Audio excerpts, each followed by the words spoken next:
Dan sebelum kita membahas satu tema yang akan saya angkat pada kesempatan hari ini, gereja kita pada bulan ini memiliki tema teguh di dalam memuliakan Tuhan. Kenapa kita harus teguh dalam memuliakan Tuhan? Dan apa yang menyebabkan seseorang itu teguh di dalam memuliakan Tuhan? Nah, ada begitu banyak hari-hari ini pengajaran yang sebenarnya kalau diucapkan, didengar telinga, itu baik. Itu tidak bertentangan dengan firman, bahkan secara etika moral itu tidak bertentangan. Tetapi dasarnya itu tidak sesuai dengan kebenaran firman. Hari-hari ini kebanyakan dikatakan intinya kalau berbicara Kristen nilainya itu apa? Melakukan. Ya. Percuma tahu banyak tapi tidak melakukan. Betul saya bilang. Tetapi ketika kita melakukan tanpa mengetahui itu juga sama sia-sia. Itu sebabnya di tahun ini saya diberikan satu pesan secara pribadi. Saya tidak suka bilang Tuhan bicara. Karena bagi saya ini cukup. Ya, karena banyak yang ngeklaim Tuhan bicara tapi keliru.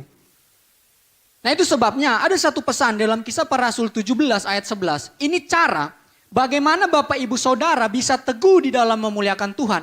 Itu dengan ketika mendengar firman Tuhan. Bapak Ibu Saudara menerima dengan rela hati. Itu di dalam Kisah Para Rasul. Ini cara mendengar dan menerima kebenaran firman Tuhan yang Alkitabiah. Setelah mendengar menerima baru bisa melakukan. Tetapi kalau ternyata hanya sampai di menerima. Tidak apa? Menyelidiki Alkitab bilang. Kalau kita tidak menyelidiki bagaimana Bapak Ibu Saudara bisa melakukan. Dan bahkan di dalam ayat itu. Seorang sekelas Paulus dan Silas. Paulus apa yang diragukan tentang pengetahuannya tentang Taurat? Hebat. Kita di zaman sekarang ini para pengkhotbah tidak sebanding dengan dia. Hebat. Pengetahuannya hebat, prakteknya juga hebat. Tetapi apa? Jemaat di Berea tidak silau. Tidak sembarang amin. Makanya saya sangat sedih kalau ada yang khotbah bilang, tidak penting pengajaran yang sehat. Kalau tahu banyak enggak melakukan. Yang penting melakukan, jemaat teriak amin. Kalau khotbah sistematis tidak penting, yang penting melakukan, jemaat teriak amin. Sedih saya dengarnya. Kenapa? Sekarang saya tanya.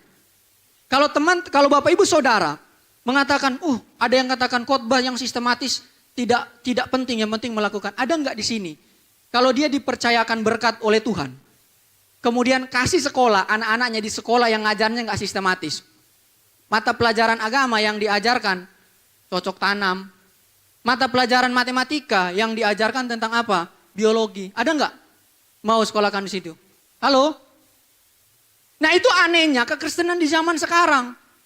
Nah bagaimana kita bisa teguh dalam melayani Tuhan, dalam memuliakan Tuhan. Kalau kita sendiri tidak memperbaiki cara kita mendengar dan menerima firman Tuhan. Supaya ketika ada orang yang khotbah siapapun dia. Itu kita tidak sembarang mengamen-amenkan. Makanya bersyukur pada Tuhan. Kalau kita jemaat Tuhan yang tergabung di dalam pengembalaan GPDI Sahabat Allah. Kita itu terjaga akibat apa? Ada gembala. Ada hamba Tuhan yang Tuhan percayakan untuk menuntun kehidupan kita. Agar supaya kita dapat memilah-milah hal ini. Makanya saya bilang penting sekali ibadah hari Minggu itu untuk apa? Untuk menyatukan. Apa yang Allah mau? Visinya Allah bukan visinya saya. Bapak Ibu Saudara itu semua punya visi. Betul? Kita punya visi. Tetapi yang harus diutamakan visinya siapa? Visinya Allah. Jadi walaupun Anda bergaul dengan orang-orang yang hebat di luar sana. Menurut saudara, bukan menurut Alkitab. Bukan berarti Anda mengabaikan apa yang menjadi visi Allah bagi gembala. Nah itulah yang mempersatukan jemaat. Anda boleh jajan pengajaran di YouTube, di medsos. Boleh jajan pengajaran di mungkin pendeta-pendeta terkenal. Tetapi itu tidak sebanding dengan apa yang Tuhan mau. Ketika disampaikan kepada gembala saudara. Nah itulah yang akan menolong kita untuk kita tetap kuat dalam menjalani kehidupan hari ini.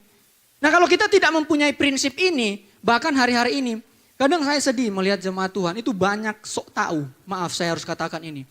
Karena dia rasa sudah bergaul dengan pendeta hebat, bergaul dengan orang-orang yang paham tentang teologi, merasa sudah tahu. Mulai apa? Korek-korek gembalanya, mulai korek pemimpin rohaninya, mulai korek-korek apa? Pemimpin komselnya. Oh om, tante harus begini, ya. Dia sudah merasa bisa menyampaikan firman Tuhan. Sudah merasa tahu tentang Alkitab. Saya katakan begini loh. Saya coba ajak Bapak Ibu Saudara berpikir. Saya 2 tahun terakhir ini termasuk dekat dengan salah satu dokter Dan saya sering konsultasi tentang anak saya, banyak kedokteran, hal-hal kedokteran medis, saya tanya tentang dia. Dan bahkan saya suka baca jurnal-jurnal tentang kedokteran. Tetapi apakah saya bisa jadi dokter? Halo? Tidak bisa. Begitupun dengan kerohanian kita. Kalau kita sudah merasa tahu, terus kita tanpa mengetahui beban atau tanggung jawab dalam pelayanan, maka kita akan keliru di dalam memuliakan Tuhan. Banyak orang suka melayani. Siapa yang tidak mau melayani? Apalagi ketika dia sudah dipercayakan banyak hal dalam hidup ini. Kedudukan, jabatan, materi, kepintaran dan sebagainya. Oh, sangat siap untuk melayani. Tetapi banyak orang tidak mengetahui, tidak memahami, tidak mengerti tanggung jawab di dalam melayani. Halo? Tanggung jawab pelayanan itu bukan, oh ketika saya main musik, oh saya jago main keyboard. Tutup mata pun lagu yang saya belum dengar nyanyikan saja, saya bisa.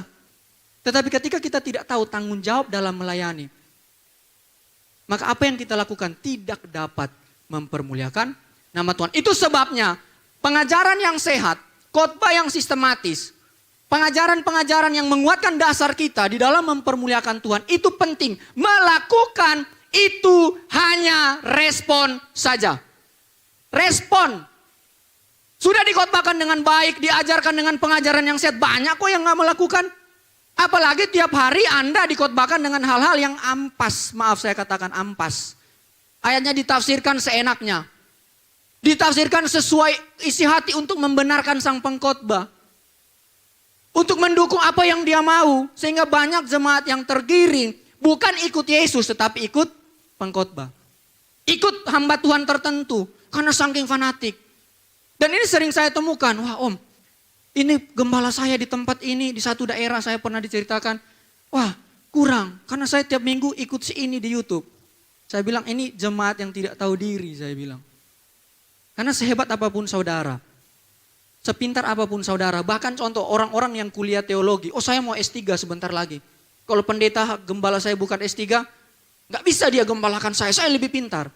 Saya bilang, Anda tidak bertumbuh. Anda tidak dapat memuliakan Tuhan. Oh saya lebih kaya dari pendeta saya. Anda tidak memuliakan Tuhan. Jadi ketika kita digembalakan, sehebat apapun kita, seluar biasa apapun kita harus tunduk kepada isi hati Allah yang disampaikan lewat gembala. Amin. Kita akan dibentuk di situ, kita jadi dengar-dengaran. Bahkan kalau seandainya gembalamu nuntun kamu, nuntun Bapak Ibu Saudara, nuntun jemaat ke jalan yang salah, jangan dikte Tuhan. Gak usah Tuhan ini gembala sudah salah, jangan dikte. Tuhan tahu dan Tuhan berurusan dengan para hamba-hambanya, tidak akan lolos. Nah itu sebabnya ketika kita mengerti bahwa mengikuti Tuhan kita harus mempunyai cara mendengar, menerima dengan rela hati, baru kita melakukannya, maka apa yang kita lakukan itu berkenan dan mempermuliakan nama Tuhan. Nah saya kasih contoh lagi satu. Gini loh, kalau kita hanya menekankan kepada melakukan, sekarang gini, poinnya melakukan loh ya. Taruh di pikiran, melakukan. Intinya melakukan. Terus saya suruh, ambil pulpen, ambil kertas, tulis 1 kali 1 sama dengan 7. Secara melakukan benar gak? Secara melakukan benar gak? Benar kan? Tetapi secara nilai kualitas melakukan, benar gak? Salah. Itulah yang membedakan kekristenan. Ketika saudara tidak membunuh, tidak mencuri, tidak bersaksi dusta, itu nilainya berbeda dengan orang-orang yang tidak memiliki Yesus di dalam hidupnya. Nilainya beda. Kalau penekanan kita hanya kepada moral, yang penting melakukan kita sopan, hidup baik. Oh itu sudah melakukan firman. Belum. Belum tentu. Jadi nilai dari melakukan itu ketika kita menerima firman. Dan kita menyelidiki. Sederhananya merenungkan baru kita melakukan. Sehingga apa yang kita lakukan benar mempermuliakan nama Tuhan. Karena dasarnya ini. Kebenaran firman Tuhan. Nah itu sebabnya ketika kita teguh dalam memuliakan nama Tuhan. Hari ini kita akan mempelajari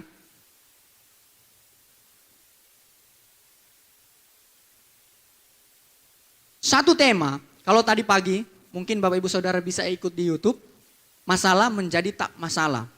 Hari yang kedua kita akan membahas Yesuslah jawaban setiap masalah. Mari ambil Alkitab kita masing-masing.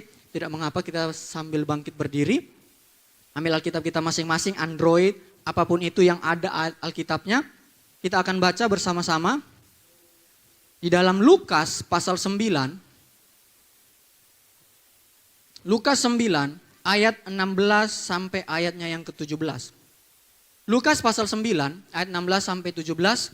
Tidak mengapa kita baca bersama-sama dalam hitungan yang ketiga. 1, 2, 3.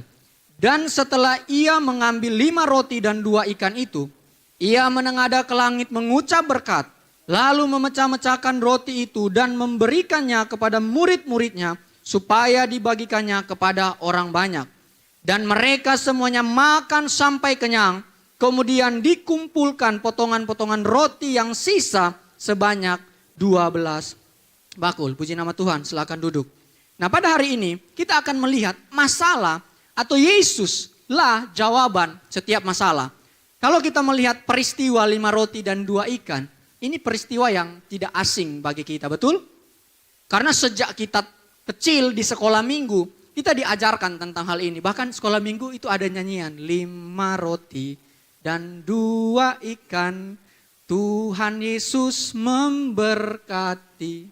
Sisanya 12 bakul, yang nyanyi belum tentu paham. Nah, jadi kita kadang suka nyanyi. Jadi ketika kita melihat peristiwa 5 roti dan 2 ikan ini, yang terjadi, yang tersimpan di dalam ingat-ingatan kita itu apa?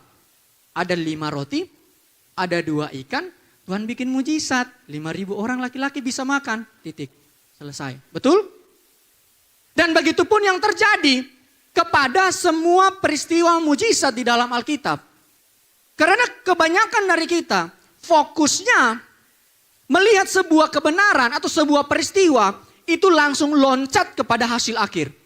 Jadi ketika kita melihat peristiwa mujizat, mujizat apa nih yang terjadi? Lumpuh, disembuhkan gak? Disembuhkan gak? Kelaparan, dikasih makan gak? Dikasih makan gak? Buta, melihat gak? Melihat gak? Itu kita fokus kepada hal-hal seperti itu. Kita tidak melihat bagaimana sesuatu itu terjadi sehingga menghasilkan satu mujizat atau satu perkara yang besar pada waktu itu. Sehingga detail-detail utama, detail-detail penting di dalam setiap cerita yang diungkapkan di dalam Alkitab itu tidak tersampaikan dan tidak tersorot dengan baik. Sehingga kita gagal menangkap pesan-pesan Tuhan yang mulia. Kita gagal. Nah, kalau kita melihat peristiwa 5 roti dan 2 ikan, itu kalau kita melihat ayat yang ke-11, ya ini cerita ini sama dengan Yohanes pasal 6. Kalau ayat 11 saya baca begini. Akan tetapi orang banyak mengetahuinya, lalu mengikuti dia. Ia menerima mereka dan berkata-kata kepada mereka tentang kerajaan Allah. Dan ia menyembuhkan orang-orang yang memerlukan penyembuhan. Jadi sebelum peristiwa atau masalah datang pada waktu itu, orang-orang itu kelaparan dan mereka butuh makan. Bahkan dikatakan hari mulai malam, ini masalah. Sebenarnya ada satu masalah yang mendahului peristiwa itu. Nah, itu sebabnya saya mau katakan, masalah itu pasti akan selalu datang dalam kehidupan kita. Mau atau tidak, siap atau tidak. Selama kita masih hidup pasti ada masalah. Tadi pagi saya bilang, ketika kita masih secara ekonomi berkekurangan, masalah. Susah makan, mau anak sekolah susah, mau ini dan itu susah, mau beli perlengkapan susah. Susah karena ekonominya rendah. Tetapi ketika ekonomi kita dikatakan tinggi dan bahkan berkelimpahan, masalah juga. Si bapak mulai lihat apa yang lebih mudah. Wah, istri saya udah tua nih. Lihat yang lebih muda. Si ibu lebih fokus apa? Ke penampilan. Oh, supaya saya dihargai nih. Ini enggak salah. Ya, yang pertama salah. Kalau penampilan enggak salah. Tetapi jangan sampai itu jadi masalah. Masalahnya apa? Banyak ibu-ibu. Kalau saya kadang lihat ibadah di YouTube. Dia mau nangis enggak jadi. Kenapa? Make up-nya itu 3-4 juta sekali make up. Jadi enggak jadi dia nangis. Kan waduh luntur nih. Rugi nih saya. Jadi masalah. Jadi ada sebuah masalah yang mendahului ketika peristiwa 5 roti dan 2 ikan. Masalahnya apa? Kalau Bapak Ibu Saudara lihat di Yohanes 6 ayat 2, dikatakan di sana dengan jelas, orang-orang waktu itu, mereka mengikuti Yesus karena apa? Melihat apa? Mujizat. Ya, ini saya baca. Orang banyak berbondong-bondong mengikuti dia karena mereka melihat apa? mujizat. Jadi ternyata ada masalah yang mendahului karena mereka tidak melihat Yesus sebagai jawaban. Mereka ikut Yesus hanya karena apa? Suka mujizat. Dan hari-hari ini lagi tren pemburu mujizat. Kalau ibadah tidak ada mujizat, wah Roh Kudus kurang bekerja. Wah kalau ibadah tidak ada bahasa roh, wah itu kayaknya kurang ada Roh Kudus. Wah kalau tidak ada ketika khotbah, semua rebah, wah tidak ada Roh Kudus. Nah kita hanya fokus kepada fenomena dan fenomena. Bahkan saya mau katakan, mujizat Alkitab mencatat itu biasanya tidak mendidik. Kenapa saya bilang? Bangsa Israel contoh. Ketika di Mesir, mereka melihat apa? 10 mujizat. Di sisi Israel itu mujizat. Di sisi bangsa Mesir itu bencana. Mereka lihat apa? Mujizat. Air menjadi darah. Itu mujizat. Di mata Israel. Di padang gurun. Mana dari sorga. Burung puyuh. Air. Batu mengeluarkan air. Laut terbelah. Kurang mujizat apa bangsa Israel? Tapi mereka setia enggak? Halo? Mereka setia enggak? Tidak setia. Karena apa? Mereka fokus kepada apa yang Allah dapat berikan dalam kehidupannya. Bukan kepada persekutuan dengan pribadi Allah itu sendiri. Nah ini jangan sampai terjadi di dalam diri kita sebagai orang percaya. Apa motivasi yang mendorong Bapak Ibu Saudara hari-hari ini ikut Yesus? Oh saya bertobat mengikuti Yesus supaya saya diberkati. Betul. Itu salah satu bagian kita. Ketika kita mengikuti Yesus. Oh saya melayani Tuhan supaya semakin diberkati. Betul. Itu bagian kita yang akan kita terima ketika mengikuti Yesus. Oh saya melakukan firman Tuhan supaya saya makin diberkati. Itu bagian kita ketika kita mengikuti Tuhan. Tetapi menjadi masalah kalau motivasi itu yang hanya tertanam dalam kehidupan kita. Sehingga kita hanya menjadikan apa? Yesus pelayan kita. Oh kalau Yesus tidak sembuhkan saya, berarti dia bukan Tuhan yang berkuasa. Oh kalau Yesus tidak memberkati saya, apa yang dikatakan firman Tuhan itu tidak ada kebenarannya. Kita secara sengaja menjadikan Yesus sebagai pelayan kita. Karena yang kita cari hasil dari apa sih yang Yesus bisa lakukan. Bukan apa yang kita bisa lakukan bagi Yesus. Itu jangan dibolak-balik Bapak Ibu Saudara. Nah itu sebabnya ketika kita melihat peristiwa 5 roti dan 2 ikan. Akhirnya sanggup memberi makan 5.000 orang. Dan mujizat terjadi. Dan semua orang diberi makan dengan luar biasa. Di sana sebenarnya Yesus menghadirkan dirinya sebagai jawaban atas masalah. Yesus hadir sebagai jawaban. Bukan apa yang Yesus lakukan. Bukan kepada mujizatnya saja. Tetapi pribadinya adalah jawaban. Bukan mujizatnya. Makanya kalau Bapak Ibu Saudara lihat. Ketika orang-orang pada waktu itu lapar. Kurang lebih kalau dikali 3, 15.000 orang. Kan dikatakan 5.000 orang laki-laki. Ketika mereka kelaparan, gak ada makanan nih. Tetapi ketika dikasih 5 roti dan 2 ikan, masalah enggak? Masalah, gak cukup. Murid-murid bilang apa? Gak cukup. Yesus ngomong apa sebenarnya? Di ayat sebelumnya Yesus bilang ke murid-murid, kamu yang harus kasih makan. Tapi murid-murid bilang apa? Kami tidak sanggup. Padahal kalau Bapak Ibu Saudara baca ayat 1, saya bacakan begini. Maka Yesus memanggil ke-12 muridnya, lalu memberikan dia apa? Tenaga. Di situ sebenarnya power. Dunamis itu kemampuan untuk melakukan sesuatu hal.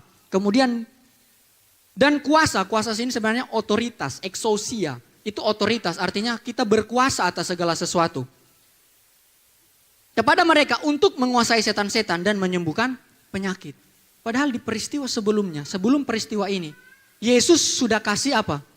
Otoritas dan kuasa bagi murid-murid. Tetapi ketika ada masalah, murid-murid tidak dapat menjadi jawaban atas masalah.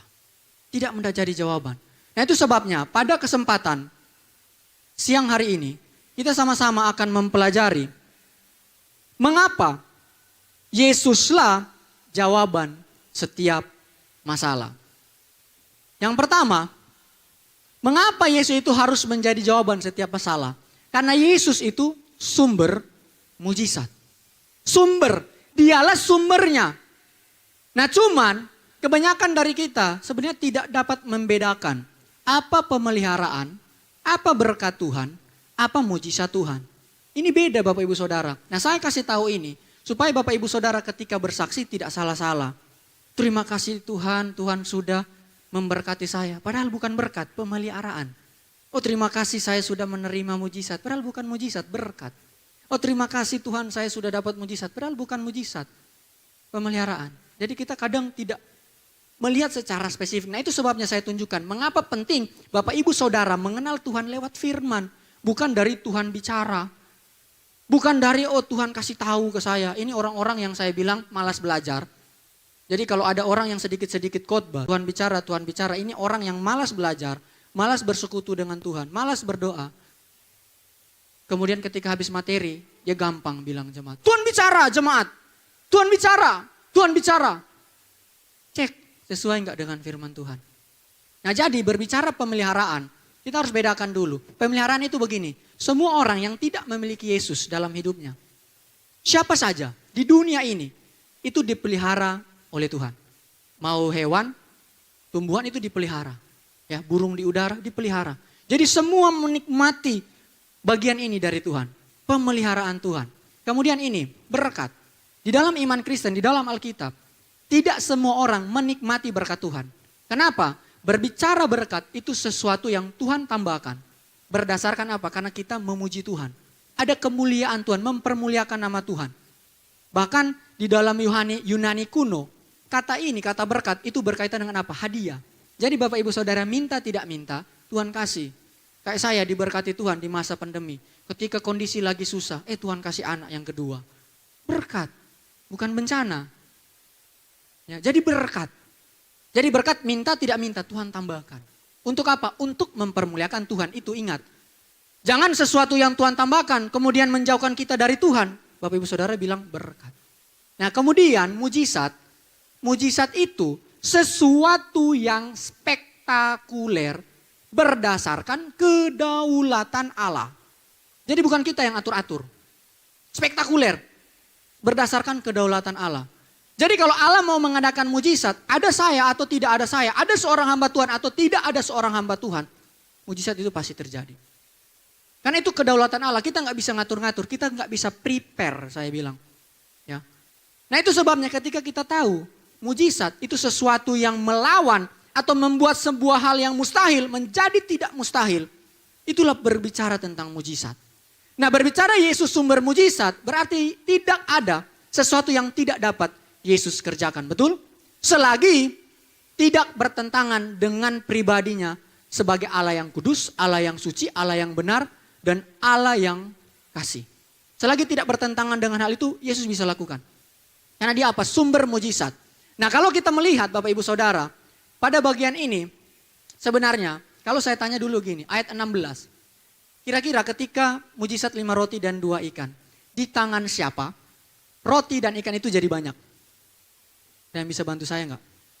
Di tangan siapa roti dan ikan itu jadi banyak? Nah itu sebabnya, kalau kita lihat bahasa asli, nah pakai bahasa asli itu bukan kita untuk pamer. Bukan untuk menunjukkan seorang belajar atau tidak, bukan. Belajar bahasa asli itu untuk melihat betapa ada kekayaan yang Tuhan sampaikan lewat bahasa yang Tuhan pakai pada waktu itu. Terjemahan itu terbatas, tapi cukup untuk Bapak Ibu Saudara paham. Tapi untuk melihat keindahan itu tugas pengkhotbah. Ya, melihat keindahan dari firman Tuhan. Nah ini saya akan tunjukkan betapa indah ayat ini. Ini saya terjemahkan langsung dari bahasa asli, bunyinya begini. Dan setelah ia mengambil 5 roti itu dan 2 ikan itu, setelah ia menengadah ke dalam sorga, ia memberkati dan memecah-mecahkannya. Dan ia terus menerus memberikan kepada murid-murid untuk ditempatkan di depan orang banyak. Nah jadi ketika kita melihat di sini ternyata sebelum mujizat 5 roti dan 2 ikan, kita jangan langsung fokus kepada hasilnya. Tetapi bagaimana proses dari Yesus melakukan mujizat itu. Sehingga Yesuslah satu-satunya pribadi yang memenuhi syarat untuk menjadi jawaban setiap masalah Bapak Ibu Saudara. Di sini dikatakan begini, Yesus itu mengambil. Jadi ada perpindahan masalah yang 5 roti dan 2 ikan tadi itu tidak cukup untuk orang banyak. Yesus ambil masalah itu. Berpindah ke tangan Yesus. Kemudian selanjutnya begini, Yesus memandang ke dalam sorga. Kalau Alkitab terjemahan Indonesia bilang ke langit. Sebenarnya ton oranon itu sorga, lebih tepatnya sorga. Karena penggunaannya untuk menunjukkan apa? Yesus sebagai Allah. Ada enggak manusia yang bisa melihat tembus ke dalam sorga. Tidak ada, hanya Yesus. Dan ada begitu banyak ayat di dalam Injil mengatakan hal itu. Yesus memandang tembus ke sorga. Itu menunjukkan apa? Dia Allah yang Maha Kuasa. Dialah Allah sejati. Setelah berpindah, dia menunjukkan statusnya. Saya sanggup menjadi jawaban atas setiap masalah orang-orang pada waktu itu. Kemudian, Yesus itu memberkati dan memecah-mecahkan roti. Ada ucapan berkat di sana. Ada pemujian kepada Tuhan. Ada pengagungan kepada Tuhan. Itu berbicara berkat. Bahkan bahasa Ibrani-nya bilang apa? Orang yang diberkati, orang yang tunduk kepada firman Tuhan.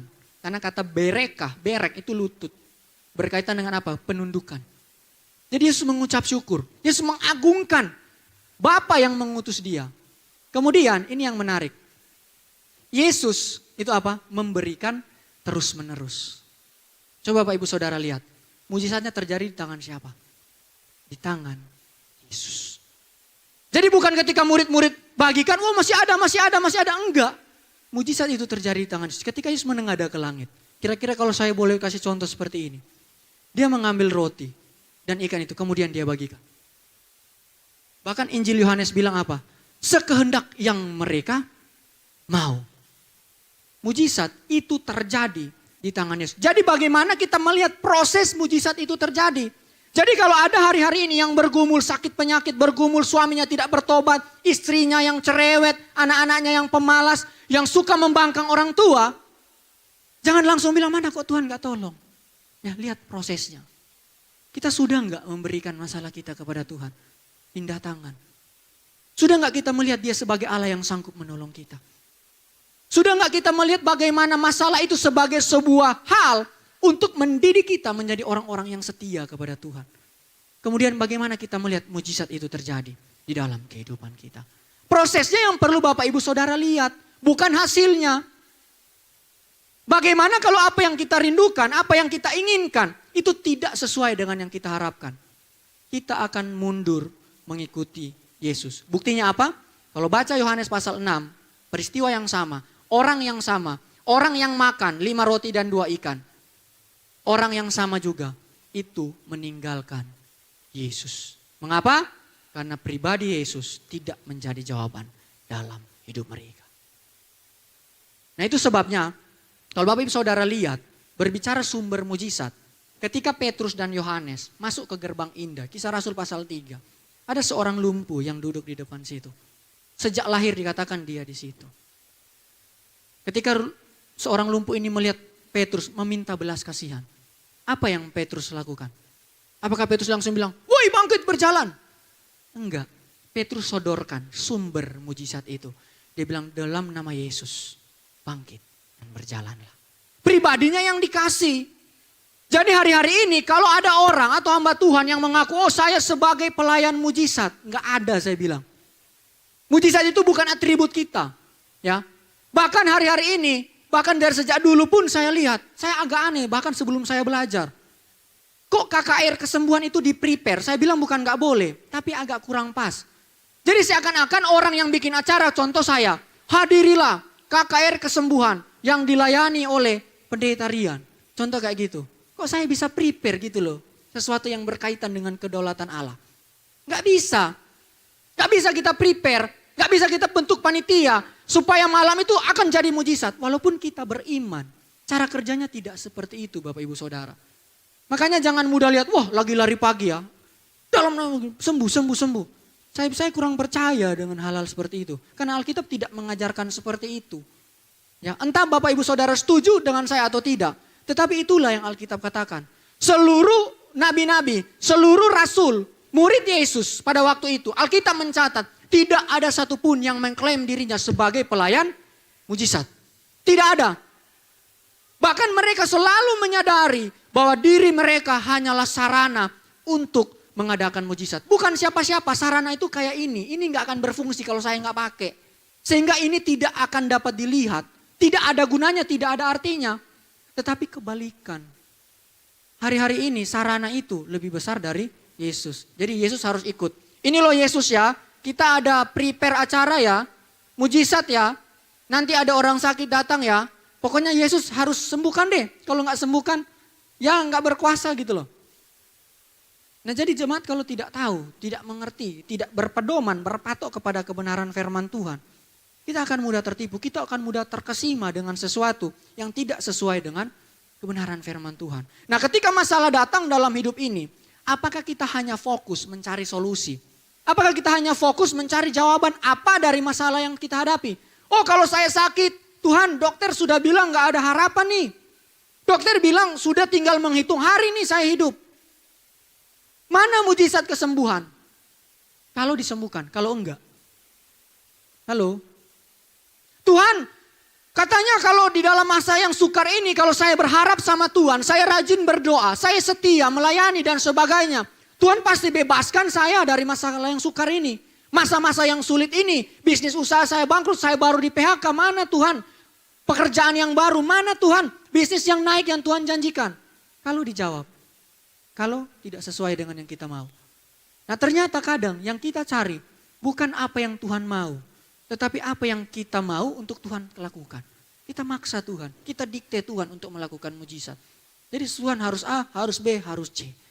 Nah itu sebabnya ketika kita menjadikan Yesuslah jawaban setiap masalah kita.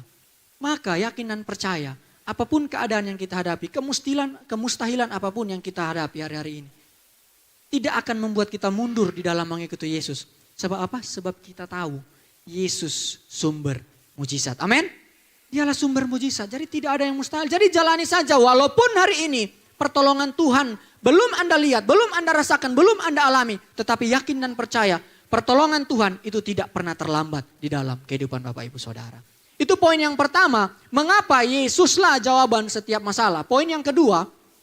Mengapa Yesuslah jawaban setiap masalah. Yang kedua, karena Yesus itu sumber kelimpahan. Yang pertama dia sumber mujizat, yang kedua dia sumber kelimpahan. Kita baca ayat 17.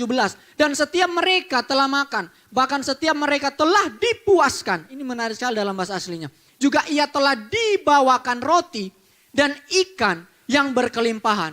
12 keranjang potongan roti dan ikan. Kalau tadi kita melihat bagaimana proses mujizat itu terjadi di tangan Yesus dan bukan terjadi di tangan murid-murid. Kelimpahan ini pun terjadi juga oleh karena Yesus lakukan. Proses terjadinya kelimpahan itu seperti ini Bapak Ibu Saudara. Dikatakan apa? Mereka itu makan. Jadi ketika ada masalah, 5 roti 2 ikan tidak cukup untuk memberi makan 5.000 orang. Yesus jawab dengan apa? Dikatakan mereka makan. Pada bagian ini, Yesus menyelesaikan masalah. Masalahnya apa? Selesai. Mereka makan. Kemudian yang kedua, ini proses terjadinya kelimpahan. Mereka itu dikatakan dipuaskan. Ya kenyang itu lebih tepat diterjemahkan dipuaskan. Orang yang kenyang belum tentu puas. Kalau orang puas, ya sudah pasti kemungkinan besar dia kenyang. Karena kebanyakan kalau kayak kami, orang Manado, makanan gak enak yang penting kenyang. Hajar saja, yang penting kenyang dulu. Mau puas gak puas itu urusan belakang. Yang penting kenyang, orientasinya kenyang. Nah jadi mereka dikatakan dipuaskan, bukan hanya kenyang, puas. Dan proses makan dari peristiwa ini, dari ayat ini, itu tidak dibagi. Satu-satu ya, enggak. Ayat sebelumnya bilang apa?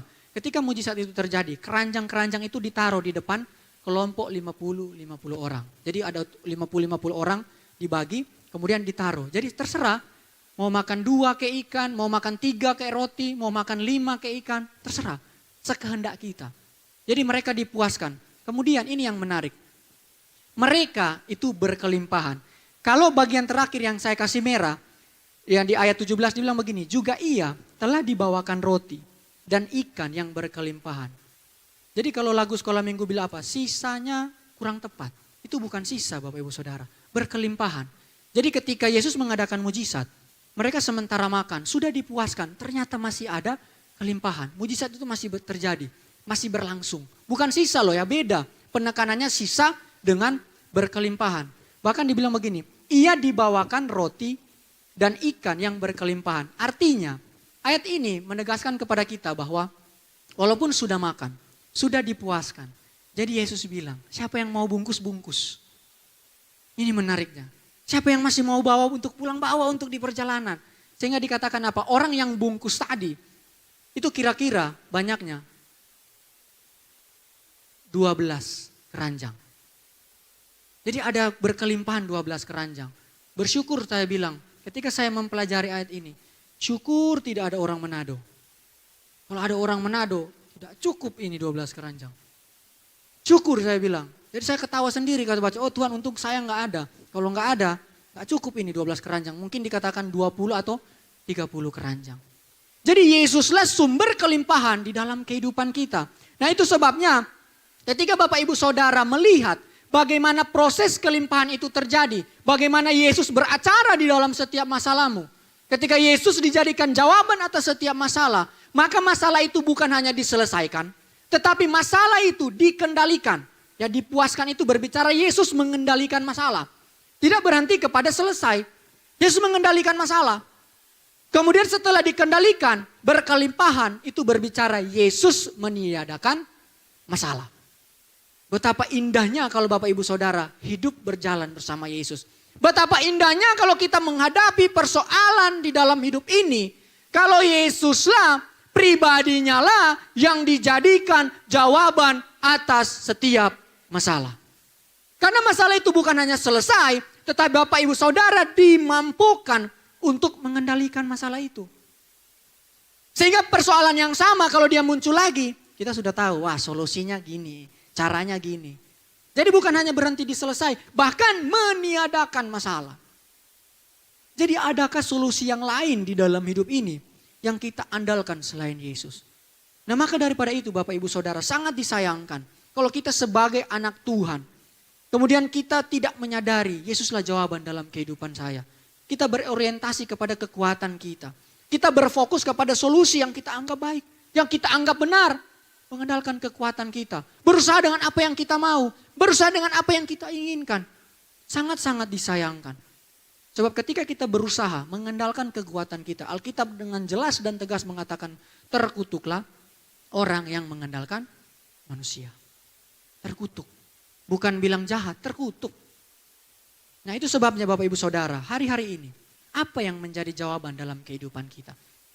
Apakah kedudukan kita, status keluarga kita, pendidikan kita, orang tua kita mungkin, oh orang tua saya hebat.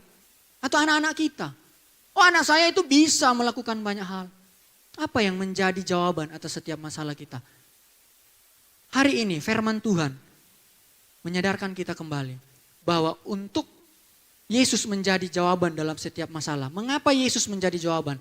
Karena Yesus sumber mujizat dan Yesuslah sumber kelimpahan. Dan yang menjadi kekuatan Injil, Bapak Ibu Saudara bangkit berdiri. Saya undang singers dan WL untuk bisa mengambil bagian depan.